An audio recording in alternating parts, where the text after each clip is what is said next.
Buenas tardes.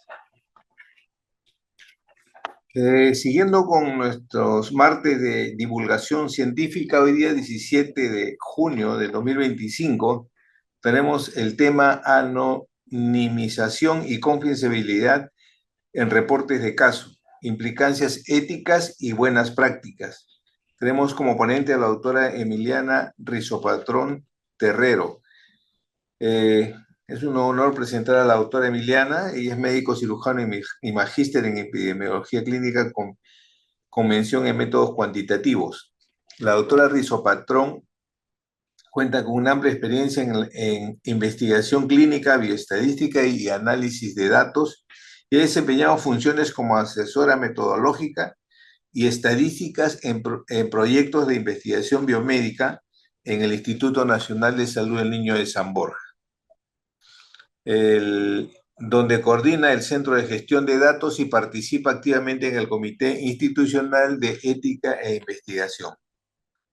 Su trayectoria en la docencia, en pregrado, posgrado y diplomados en instituciones como la Universidad Peruana Cayetana Heredia, la Pontificia Universidad Católica del Perú y el propio instituto, en temas relacionados con bioestadística, metodología de la investigación y redacción científica.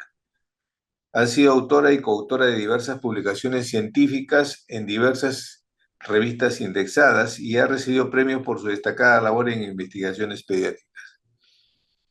Doctora Emiliana Rizo Patrón, buenas tardes y esté bienvenida. Puede continuar, por favor.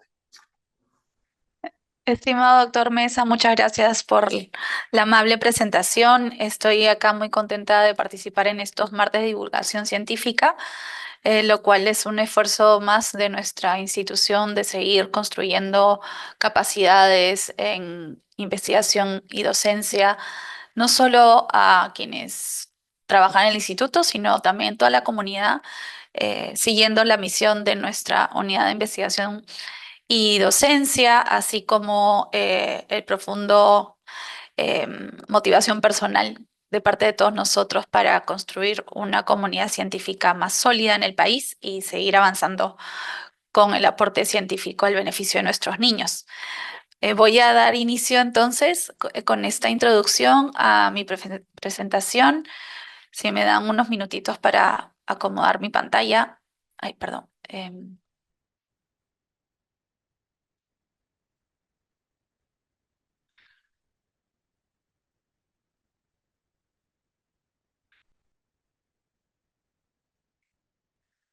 Deben de estar todos ustedes viendo mi presentación.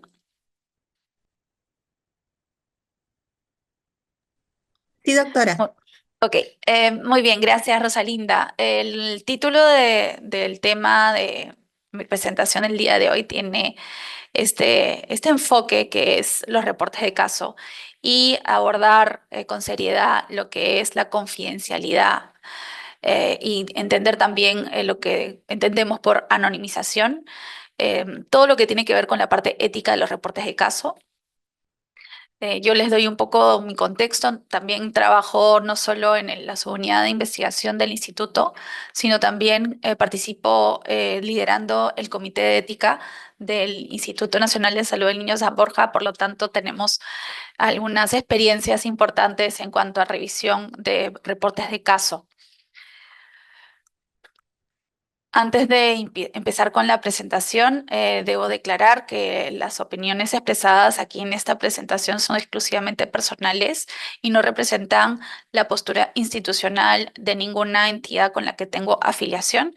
El contenido de esta presentación es netamente con fines académicos, referenciales, y todo caso específico de reportes de caso tendrá que ser revisado por cada instituto o por cada comité de ética. Y aparte, declaro no tener conflictos de interés relevantes con los temas que vamos a tratar el día de hoy. Vamos a ponernos un poco en el tema, ¿no? Los reportes de caso son una producción científica o académica, es una descripción detallada y sistemática de la historia clínica, la evolución, el diagnóstico, el tratamiento y el seguimiento de alguno único o varios pacientes de interés, ¿no? Médico. tiene la intención, ¿no?, de exponer características infrecuentes o desenlaces novedosos o relevantes desde un punto de vista clínico, diagnóstico o terapéutico. Es importante notar, voy a repetir este punto, ¿no?, que es la comunicación de uno o varios pacientes en detalle. No corresponde a el reporte de características clínicas de datos agrupados, es decir, de un grupo de casos. Eso no corresponde a un reporte de caso. Más bien estamos hablando de lo que son publicaciones o producciones científicas cuando el foco es explicar a detalle un caso o un grupo de casos, pero a nivel detallado. El propósito de los reportes de caso es contribuir al conocimiento médico mediante la documentación de estas situaciones poco comunes. También es importante su difusión porque a partir de ellos puede ser importante generar hipótesis en futuras investigaciones. También merece un especial espacio en lo que es la capacitación médica o académica, ¿no?, para divulgar experiencias personales de institutos de la región, ¿no? De esa forma nuestra comunidad médica puede seguir formándose y capacitándose, pero implica también responsabilidades éticas serias, ¿no?, dado que se está entrando en el territorio de investigación o divulgación de publicación con fines de investigación, que no siempre es el caso, pero sí es importante reconocer la responsabilidad ética de incurrir en este esfuerzo académico y científico de hacer reportes de caso. Nosotros desde la unidad de investigación saludamos el esfuerzo de nuestros colegas o de otros profesionales de la salud de escribir y entrar en lo que es el compromiso de reportar un caso, ya que muchas veces es una de las primeras intenciones de hacer investigación por parte de nuestros médicos, de nuestros colegas, de nuestras enfermeras y otros profesionales de la salud. Pero sí, es por eso es que nosotros acá a través de este canal de divulgación de Martes Científico queremos enfatizar y, ¿no?, un poco formar en lo que es la confidencialidad y el consentimiento informado alrededor de lo que implica un reporte de caso.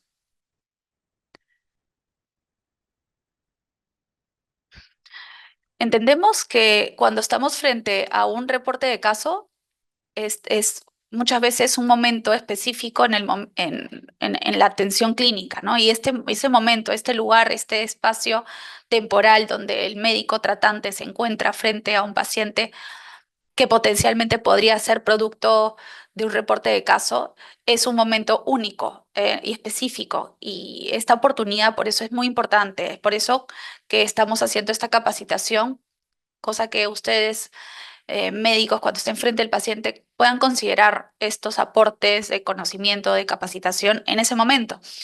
¿Qué es lo que sucede? En nuestro comité de ética, nosotros, la institución exige una aprobación por parte del comité de ética de los reportes de caso. Sin embargo, la oportunidad de hacer un adecuado consentimiento informado a ese reporte de caso muchas veces corresponde a momentos previos, ¿no? Son pacientes que se han visto en años anteriores, por lo tanto, la oportunidad de reaplicar o recontactar al paciente muchas veces se puede perder. Es por eso que la preparación de todos ustedes en ese momento, cuando estén frente al paciente, es importante y es crucial, cosa que puedan aprovechar ese momento para hacer una correcta aproximación de lo que es el consentimiento informado, si es que lo van a aplicar, ¿no? Es importante, muy importante, entender la importancia, ¿no?, la seriedad de este consentimiento informado, de que sea bien documentado y que pueda incluir las cosas que ustedes necesitan a la hora de estar haciendo el reporte de caso. Es importante que, como en el reporte de caso se va a tratar de forma detallada casos usualmente novedosos, ¿no?, que son poco frecuentes, entonces siempre existe el riesgo de reidentificar a los pacientes. Esto es muy importante que se reconozca. Todo reporte de caso que se haga en cualquier instancia, ya sea en una revista científica, en un congreso académico, en unas rondas clínicas, el riesgo de identificar a ese paciente es muy importante reconocer que existe. Es por eso que siempre tiene que estar acompañado por un consentimiento informado. No importa si esto va a ser publicado en una revista que le piden o no le piden, no importa si va a ser en un congreso, todo reporte de caso debe de ir acompañado por un consentimiento informado. ¿Por qué? Porque es nuestra única manera de respetar el compromiso de mantener confidencial todo lo que son el acto médico, ¿no? El acto médico o un entorno controlado, seguro, ¿no? El paciente llega a nosotros en un entorno de salud, en un entorno que tiene como fin mejorar el estado de salud, y ese es un entorno seguro. Y eso, si lo queremos extrapolar y sacar de ese entorno, necesitamos nosotros documentar su voluntad de estar de acuerdo con esa intención. Entonces, errores o faltas en este proceso de anonimización podrían comprometer la privacidad del paciente de forma oportuna. ¿Cuáles son los errores con los que nos encontramos a la hora de revisar reportes de caso? No solo dentro de la institución, sino en la literatura científica. No sé, en cualquier revista, muchas revistas reportan casos de niños o, pacientes adultos, pero son casos donde existe siempre el riesgo de reidentificar. Entonces, hay algunos aspectos importantes que revisar en ese sentido. Por ejemplo, reportar la edad precisa junto con una condición poco frecuente, pues esto puede ser eh, sujeto a que se pueda reidentificar al paciente. Incluir el nombre específico del centro de salud también es también un riesgo de que se pueda identificar a las personas que han estado siendo reportadas mediante ese medio de exposición o de divulgación. Incluir fechas exactas, incluir fotos con técnicas inefectivas de anonimización. A esto me refiero con técnicas digitales donde se pixelean eh, aspectos específicos de la cara, ¿no? O se le ponen las barras negras sobre los ojos. Pues estos métodos de tratar de anonimizar la imagen, pues son considerados inefectivos. Hay estudios muy contundentes que muestran que esta técnica no evita que se reidentifiquen a las personas. Entonces, es un error asumir que todo esto nos garantiza que no hay riesgo de identificar al paciente. Es por eso que tenemos que abordar esta situación con bastante seriedad. Este es un estudio de este año del BMC Medical Ethics, de esta revista del BMC, que tiene como título o como objetivo analizar los consentimientos informados de reportes de caso, ¿no? Ellos revisaron un repositorio de investigaciones, en ese caso fue PubMed, durante un año, que me parece fue el 2023, y analizaron todas aquellas publicaciones científicas que estaban en PubMed, que tenían como título reporte de caso o serie de casos. Eh, encontraron 2053 artículos a texto completo y fueron revisados. Y la idea de esta diapositiva es que ustedes vean que en estos artículos solo 1630 reportaron haber aplicado consentimiento informado. Y ahí vemos las características. Podemos ver que en el 29% de los casos, los pacientes explícitamente proporcionaron un consentimiento informado para publicación de imágenes. Solo el 29% de los que aplicaron consentimiento informado. ¿Quienes aplicaron consentimiento informado? Solo 80% de todos los artículos en PubMed durante ese año manifestaron haber aplicado consentimiento informado. De esos que aplicaron consentimiento informado, solo el 30% estuvieron afirmando de forma específica que querían que los pacientes manifestaran su consentimiento de que se publiquen sus imágenes. Entonces, vean esos datos. Lo que estamos es frente a una realidad y lo que queremos ahorita mediante esta capacitación online es un poco prepararlos y que esta brecha se reduzca. Veo alguna mano levantada, me parece que hay un... Ah, ya, gracias. Sí, para que puedan dejar sus preguntas mediante el chat. Ahora veamos algunos términos importantes. Por un lado, tenemos el término de confidencialidad, que es la obligación ética y legal. Eso está regulado en la normativa de país, a nivel país, em, de que de todo personal de salud o investigador no podemos divulgar información del paciente sin su autorización. Y eso corresponde al caso clínico. Hay ejemplos en publicaciones, ¿no? que podemos quizás hacer otra reunión para comentar más a fondo estos casos famosos donde han habido consecuencias serias, donde que la paciente de un reporte de casos se ha reidentificado y eh, eso condujo a serias repercusiones legales, tanto para el médico como para la institución. Entonces, es una obligación legal no divulgar información de los pacientes sin su autorización. Recordamos que ya lo hemos comentado al inicio de esta presentación, que se basa en la relación de confianza clínico-paciente y es esencial para la integridad del acto médico.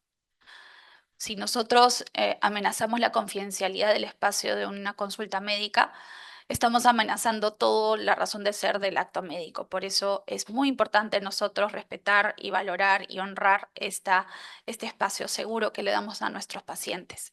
Si tenemos intención de reportar un caso con fines netamente científicos y con fines positivos, ¿no? de contribuir, ¿no? para el beneficio de la sociedad, del conocimiento de tal o cual patología, pues antes tenemos que honrar el compromiso de confidencialidad y privacidad que damos en un entorno médico o asistencial. Eso es la confidencialidad. Y bueno, la privacidad, ¿qué es? Es el derecho de todo individuo de controlar y decidir qué se hace con su información.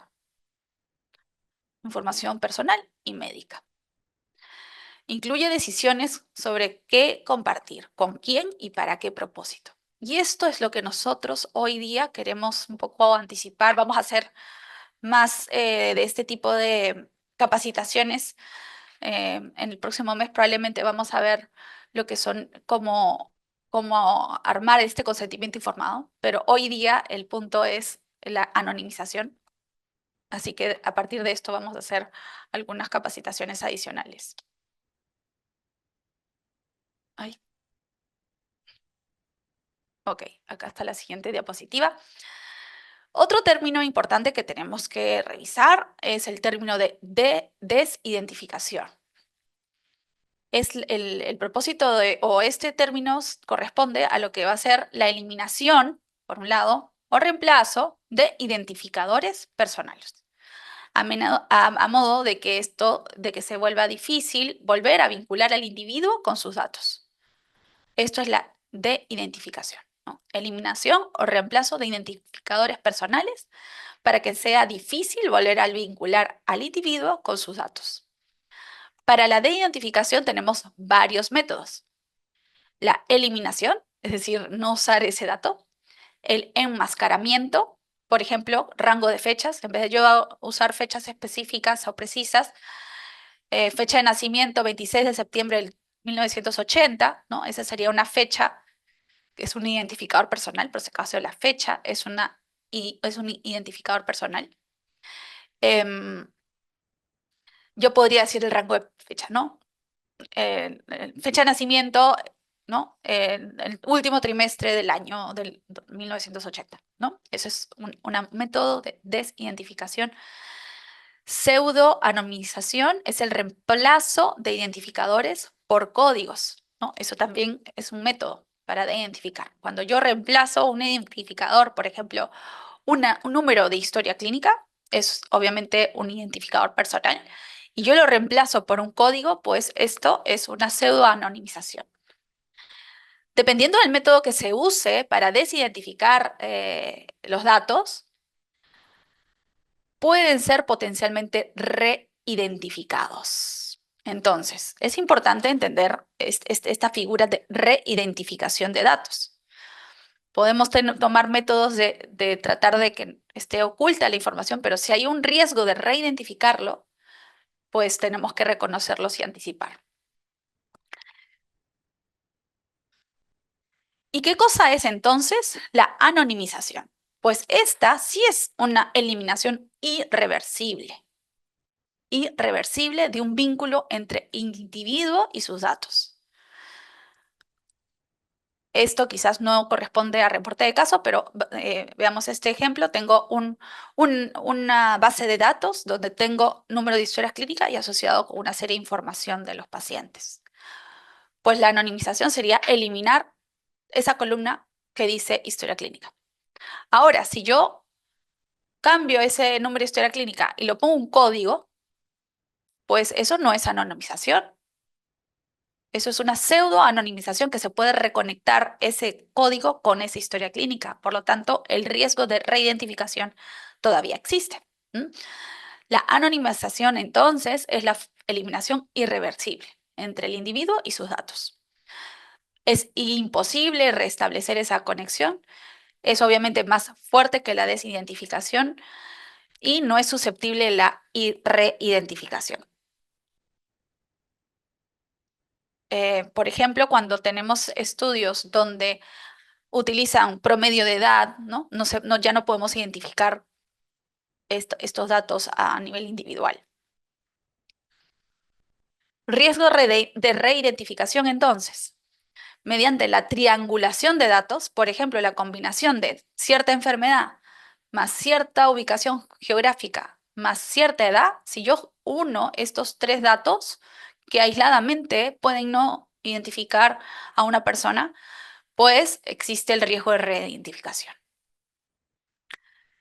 Es por eso que es importante considerar esta situación. Les pongo una anécdota, no es una anécdota, es un ejemplo, es una revisión de un caso ético, donde una publicación de datos agregados, es decir, reportes de un grupo de enfermeras de cierto centro en el Perú, ¿no? Que esta publicación habla sobre ciertos diagnósticos de salud mental. En este caso tenía que ver con la ansiedad y la depresión.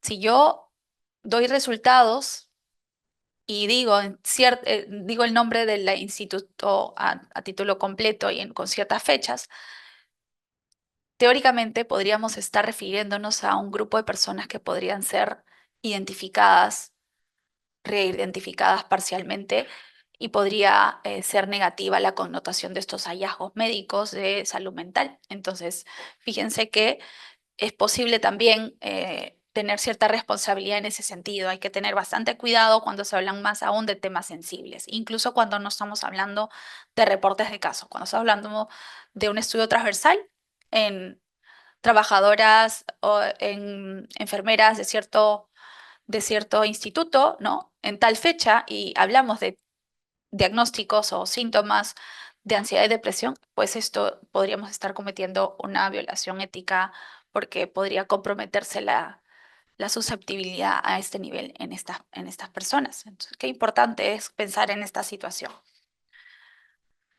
Los identificadores directos pues están prohibidos, rotundamente prohibidos de exponer y divulgar.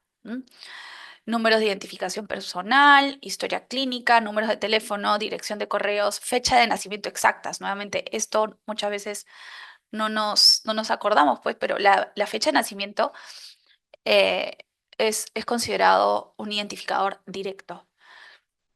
Ni qué decir huellas digitales o fotografías de retina, ¿no? Y también geometrías faciales específicas. Todo esto son considerados datos identificadores directos y tenemos que tener mucho cuidado si es que los vamos a utilizar y bajo ningún motivo podríamos utilizar o divulgar fuera de nuestro contexto médico sin el permiso adecuado. ¿Cuáles son las estrategias para anonimizar identificadores directos? Como les decía, hacer rangos, ¿no? Periodos temporales, no fechas específicas. Lo mejor es eliminarlos, ¿no? Considerar la importancia de estar divulgando una fecha de nacimiento, una fecha de ingreso, cuando eso no va a contribuir con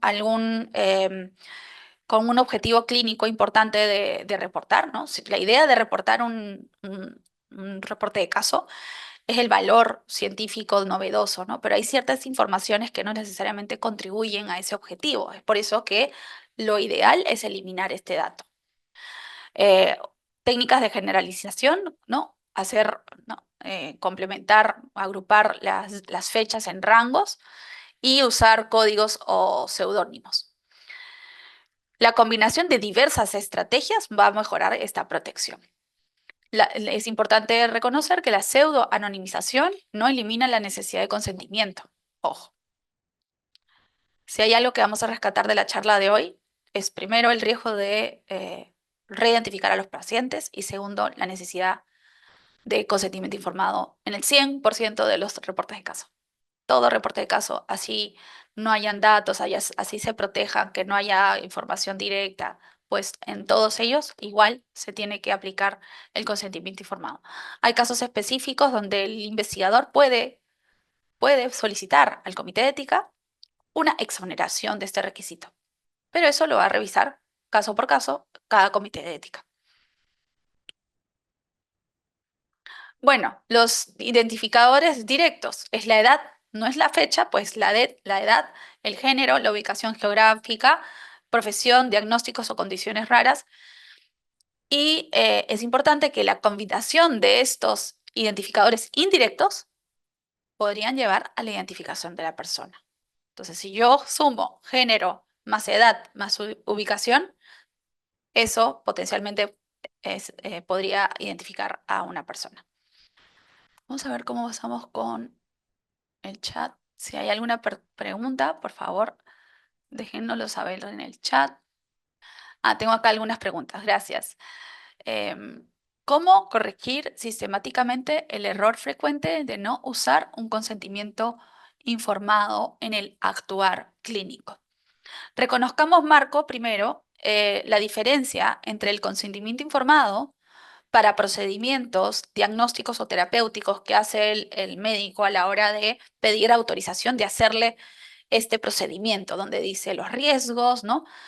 Pero la idea de este consentimiento de procedimiento es, el propósito del procedimiento es el bienestar del paciente. No estamos hablando de consentimientos o es importante diferenciar de un consentimiento para publicación de reporte de caso, ¿no? Gracias por tu pregunta. No sé si estabas refiriéndote a ese caso específico, pero sí me vale la pena establecer las diferencias entre consentimiento informado para procedimientos terapéuticos o diagnósticos versus diferenciarlo de lo que estamos hablando hoy, que son consentimientos para reportar su caso, ¿sí? ¿Cómo lo podemos corregir? Pues capacitando, sabiendo que tenemos una obligación, una responsabilidad. Veo, Marco, que tienes la mano levantada. ¿Es posible darle la palabra a Marco Rosalinda? No sé quién está con nosotros en apoyo. Doctora, ¿qué tal? Sí, vamos a revisar, por favor. Ya tiene el permiso. Hola, Marco, sí, te escuchamos. Muy amable, doctora Rizzo Patrón, gracias, un gusto. Eh, mi pregunta iba en el sentido de que normalmente cuando uno toma una historia clínica habitualmente en el día a día de la práctica clínica, no se acostumbra a recoger consentimientos informados. Ese estudio que usted muestra muy, muy lindo y se nota claramente que esto pasa. Entonces, ¿cómo corregir para que el actor del clínico a levantar información clínica de manera rutinaria, lo hacemos todo el día, todos los días de nuestra actividad clínica, pueda salvaguardar que posteriormente, cuando vayas a utilizar esta información, se cumpla con todos estos parámetros regulatorios éticos que sin duda no pueden dejarse de lado, ¿no? Esa era mi pregunta en realidad, cómo implementar dentro del actual diario clínico alguna estrategia de recojo de este consentimiento informado para posterior utilización de de la información. Eso es uno. Y anidado a esto, ¿cómo eh, debemos siempre preguntar al comité de ética si es que ellos nos dan una excepción de poder utilizar esta data? O sea, este actuar tiene que ser de manera frecuente y cómo en su experiencia se implementa. Ujú. Muchas gracias, Marco, por la importante aclaración y esta duda tan real y válida y frecuente que se da en el entorno médico. Y tú mismo creo que te has dado la respuesta. Después, la respuesta la voy a dar en dos partes. Primero, lo que había anticipado, la capacitación, el saber que estamos frente a datos sensibles, que nosotros como médicos estamos en en un rol dual. Muchas veces somos médicos, pero al mismo tiempo, en otro momento, en otra situación, podemos ser científicos o investigadores, reconocer que que tenemos dos roles distintos y que tratemos de respetar esos roles, imaginando que somos personas distintas. Entonces, si tú estás frente a tu paciente en un entorno médico y estás registrando datos para su bienestar, ¿no? Seguimos con el mismo propósito de ayudar al paciente a su caso particular. Y luego también nosotros tenemos actividades de vigilancia que se registran datos también a veces con fines de vigilancia de cómo van indicadores de atención, ¿no? Que son clínicos, que son de calidad. Todos esos datos, el propósito de ese registro de los datos tiene fines también de calidad que escapan la investigación. Ahora, luego, muchas veces queremos divulgar conocimiento científico, contribuir con la ciencia, con el beneficio de los pacientes. Siempre toda la intención de investigación casi siempre está motivada por un fin último a nivel de paciente, de sociedad, de conocimiento para mejorar el tratamiento y el bienestar de los pacientes. Pero en ese momento que el propósito de esos datos ya no son para el fin de la persona, sino es para el fin de una investigación, ahí entra el Comité de Ética de Investigación en Seres Humanos de cada institución. Y, y es por eso que nosotros reconocemos o queremos divulgar la importancia de contar con tu comité de ética como una fuente de asesoría. Cuando tienes dudas, no sabes esto estará correcto, está incorrecto, o tengo esta información, entonces ahorita voy a hacerlo, convertirlo en un proyecto de investigación porque tengo ahorita sí un fin de investigación. Por eso es que tenemos el comité de ética. Es una herramienta para el investigador de saber de que lo que está haciendo cumple con los estándares éticos. No somos una entidad regulatoria para hacer un check, es la garantía del investigador que sabe que estamos haciendo, que estamos actuando bien. Entonces, en resumen, ¿cómo corregir este error frecuente? Pues acercarte a tu comité de ética, consultarle cómo puedo convertir esto en un proyecto de investigación para que sea científicamente y éticamente válido, ¿no? Y ahí es donde van a entrar otros temas como es, por ejemplo, lo que les comentaba, la exoneración de consentimientos informados, que es una figura válida que los comités de ética tienen autonomía e independencia de otorgar, pero cada caso se va a revisar con el comité de ética, ¿no? Primero, capacitarnos y segundo, incluso consultas. Los comités de éticas tienen un buzón de consultas. Entonces, pueden recibir consultas. Estoy interesado en hacer esto, ¿cómo sería? ¿No? Y de esa forma podemos tener un actuar más responsable. Voy a dejar, tengo un par de consultas adicionales, no las voy a dejar de atender, pero vamos a ir adelante con el contenido de la charla que estamos ya terminando. Em, Entonces, los identificadores indirectos son aquellos que juntos podrían reidentificar a los pacientes que también tenemos que proteger. Y aquí me voy a detener un poquito más. El uso de imágenes. Muchos reportes de caso, cuando quieren exponer, ¿no? lo novedoso del caso, muestran radiografías, imágenes de resonancia magnética, tomografías, pueden hasta mostrar piezas quirúrgicas, ¿no? Diapositivas de patología. Todo esto corresponde a imágenes clínicas, por más de que obviamente a través de una tomografía no se puede recrear o identificar la persona, ¿verdad? Pues les cuento que ahorita, más aún con inteligencia artificial, se pueden analizar las resonancias magnéticas y se podría, es como una marca muy individual de cada persona, prácticamente como una huella digital. Entonces hay que tomarlo también con mucho cuidado.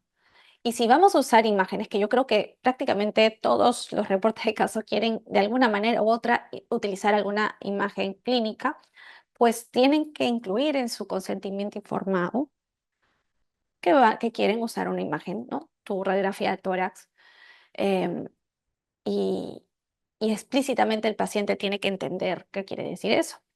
Vamos a hacer, como les digo, una charla sobre consentimiento informado para reporte de caso, pero no queríamos hacer esta charla demasiado larga.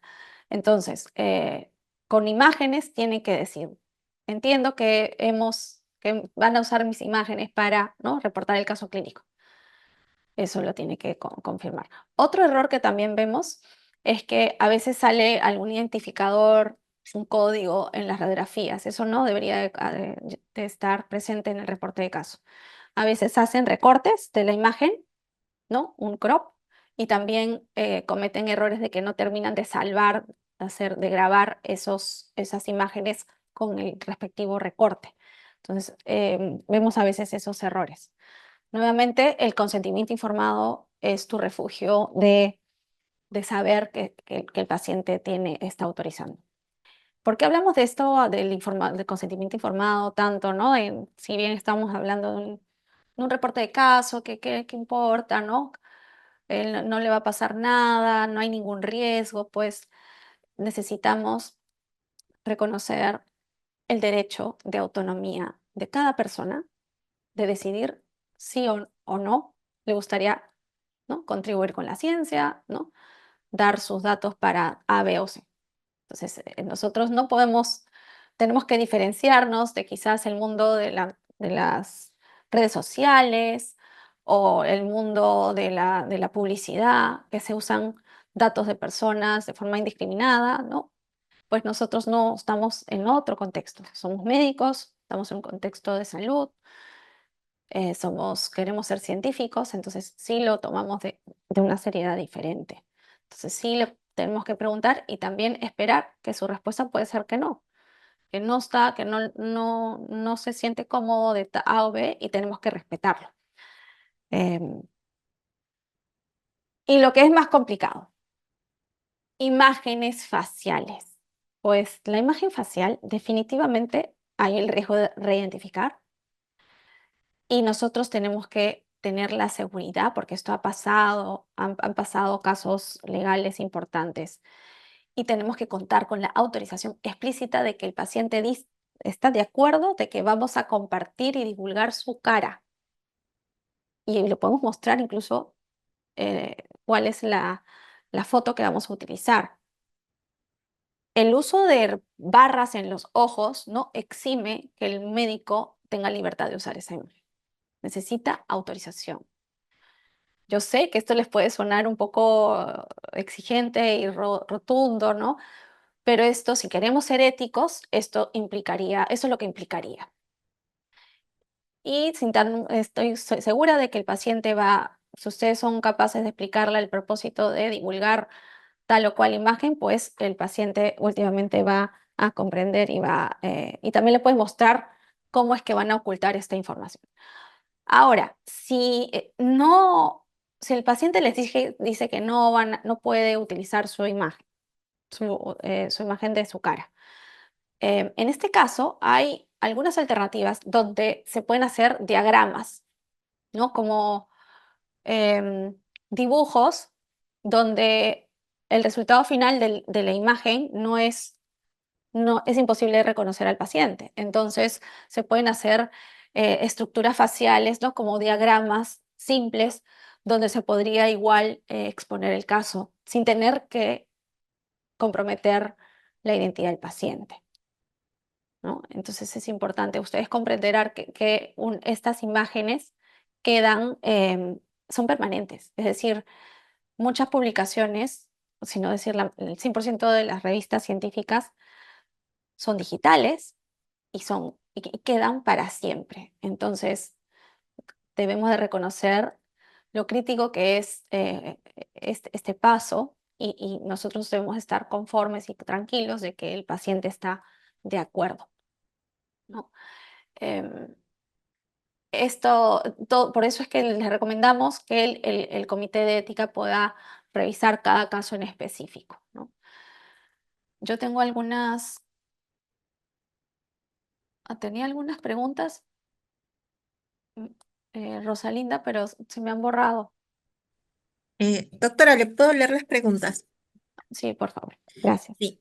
Este, bueno, el participante Mario Antonio, Anthony Seminario Bravo nos indica, esto varía según el país, pero creo se prioriza las normativas de protección de información del cliente en general y luego añadir pautas específicas para la data en salud. Sí, correcto. Em, Todo esto arranca, o que yo tengo conocimiento, en el 2003, cuando Estados Unidos crea esta política de protección de datos personales que se llama HIPAA. Aquí en Perú nosotros tenemos nuestro similar. La ley específica no les puedo reportar porque no se me ha escapado el número preciso de la ley, pero sí, esto va a variar en, de país a país. Y también varía de revista a revista. Hay revistas científicas que piden solo consentimiento informado, hay otras que piden revisión de comité de ética, pero lo que estamos hablando hoy es un poco a título personal, cómo queremos estar eh, seguros de que estamos cumpliendo con los estándares éticos en investigación y cuando tratamos de seres humanos, investigación en seres humanos. No sé si por Muchas ahí va gracias, la duda. doctora. Sí. Tenemos una consulta. Buenas tardes. Si el paciente falleció y en vida no se consiguió su consentimiento, ¿el familiar directo podría dar el consentimiento? Sí, es correcto. Es más, cabría dependiendo del tipo de enfermedad, ¿no? y el caso específico, pues se debería de revisar si esto cumple o no cumple con el criterio de investigación en seres humanos. Pero porque hay ciertas definiciones de que pacientes que han fallecido, en eso ya no se puede trasladar la responsabilidad a la familia. Entonces, habría que revisar caso por caso y le pido que hagan la consulta respectiva al comité de ética y sí podría ser, para tratar de salvar esa situación o ese vacío legal que podría existir, un familiar podría ser el responsable. Doctora, ¿Tenemos tengo una alguna? pregunta Sí. también del participante Mario Anthony Seminario Bravo. Voy a extraer algunas palabras claves.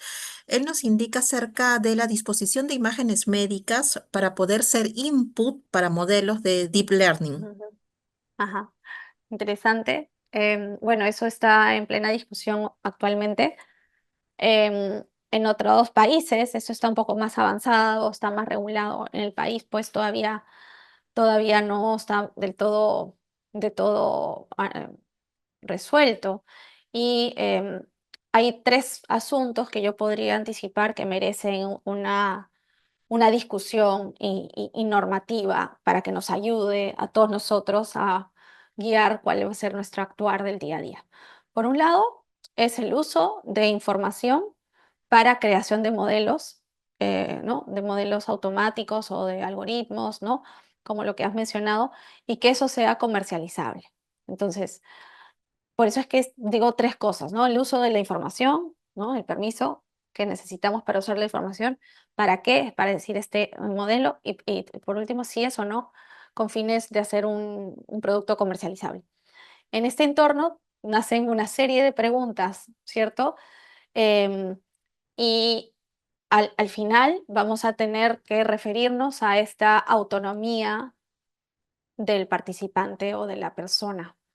Eh, Es posible, yo creo que por ahí va a ir un poco el camino de la normativa nacional, que es siempre respetar y referirnos al dueño último de esta información y qué es lo que él está dispuesto o no de hacer, de compartir y para qué.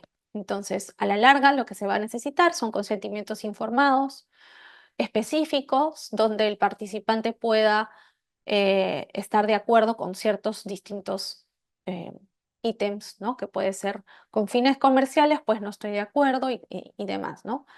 Em, con respecto a esto, me gusta traer, ya que tenemos esa duda, hace bastantes años, em, hay mucha controversia con el desarrollo de líneas celulares, ¿no? Por ejemplo, para el comercio, para venta de, ¿no? de la línea celular. Y claro, hay ciertos tipos de tumores de personas específicas quienes a partir de su tejido fueron creadas estas líneas celulares que luego tienen un valor comercial importantísimo y son casos interesantes para leer, ¿no? Casos éticos que conflictuados, ¿no? Que tienen desenlaces que no vamos a mencionar todavía en esta charla, pero sí creo que tiene que ver con lo que menciona, ¿no? Después es a partir de datos de las personas que obtenemos un producto después que se usa para otros fines. Muy interesante la pregunta. Y Tenemos, doctora, dos preguntitas más para terminar. Nos indican si la edad u otra variable de riesgo es necesaria para el análisis del estudio, puede incluirse a pesar del mayor riesgo de reidentificación. ¿Qué condiciones debe cumplir para ser justificable su inclusión ante el comité de ética? excelente. Y sí, yo creo que el 100%, o sea, muy alta probabilidad de que la información que tenga el reporte de caso es de estas que consideramos sensibles. Entonces, bajo esa premisa sería imposible hacer un reporte de caso que no exponga cierta información sensible. Pues la idea es que ustedes se den cuenta la naturaleza de esta información, el riesgo de reidentificación y protegerse adecuadamente a través de un consentimiento informado. Entonces, ustedes son honestos y claros en este procedimiento de consentimiento informado y el participante les da la autorización de usar esta información, entonces estamos bien.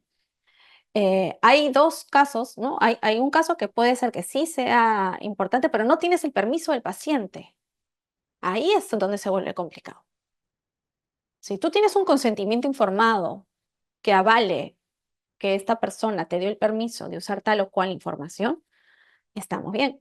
El problema viene cuando yo no tengo ese consentimiento informado o el consentimiento informado es insuficiente porque no es suficientemente específico o porque no dice explícitamente que va a usar fotos de la cara, por ejemplo. Entonces ahí, ¿qué hacemos? Nos remitimos a nuestro aliado que nos ayuda a sentirnos tranquilos con nuestra almohada en la noche, que es el comité de ética.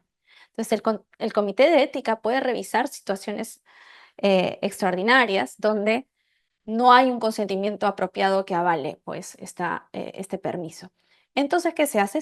Se analiza dentro del comité de ética, caso por caso, la justificación científica y social, el valor de publicar contra el riesgo.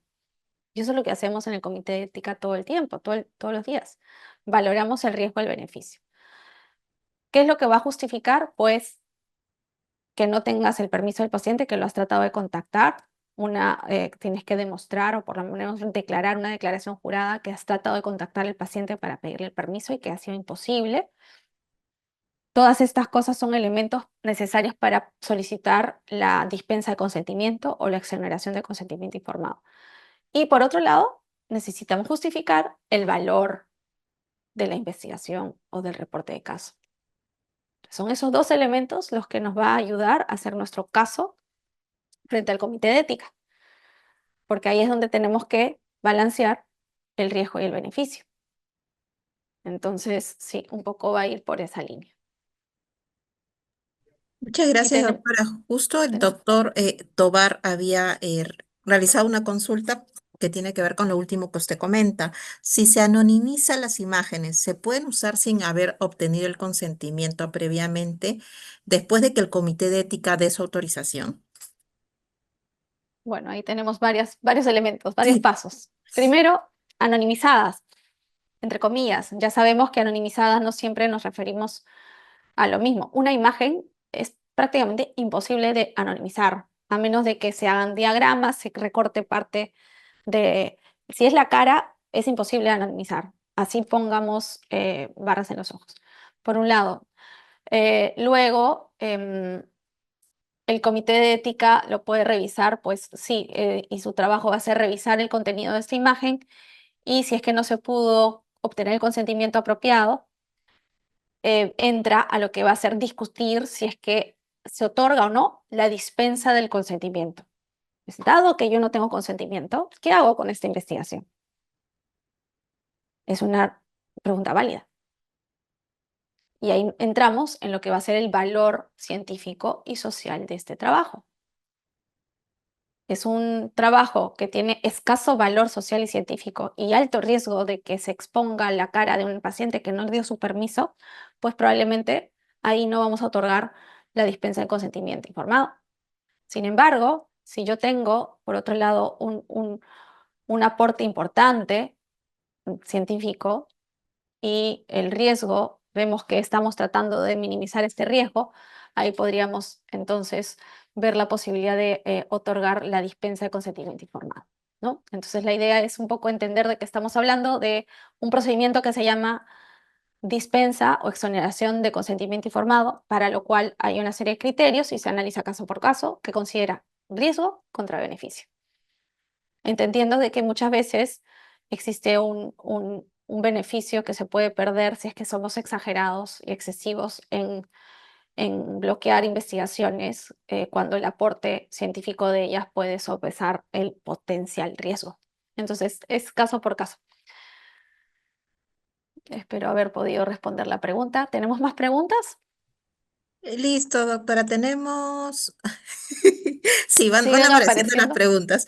¿Se puede hacer un reporte de caso de una complicación de otro colega que esté en investigación?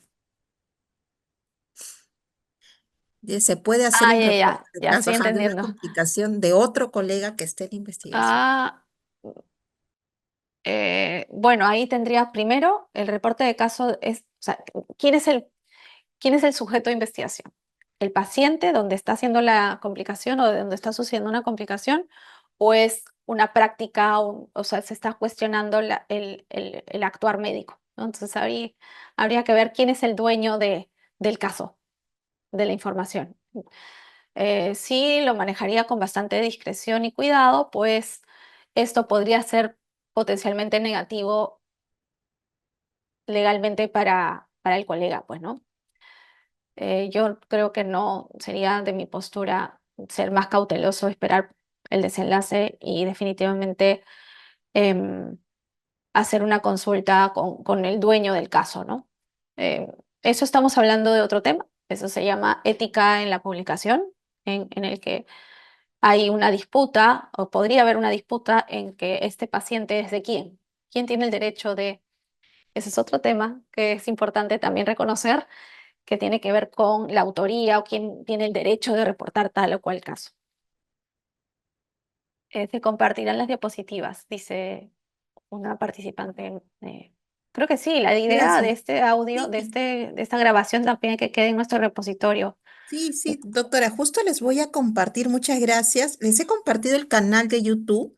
Dentro del canal tenemos listas de reproducción. Se encuentra dentro del canal la lista de reproducción de los martes de divulgación del 2024 y estamos trabajando con todas las exposiciones del 2025, la lista de reproducción de los martes de divulgación del 2025. Suscríbanse al canal, activan la campanita para que les lleguen las alertas, por favor.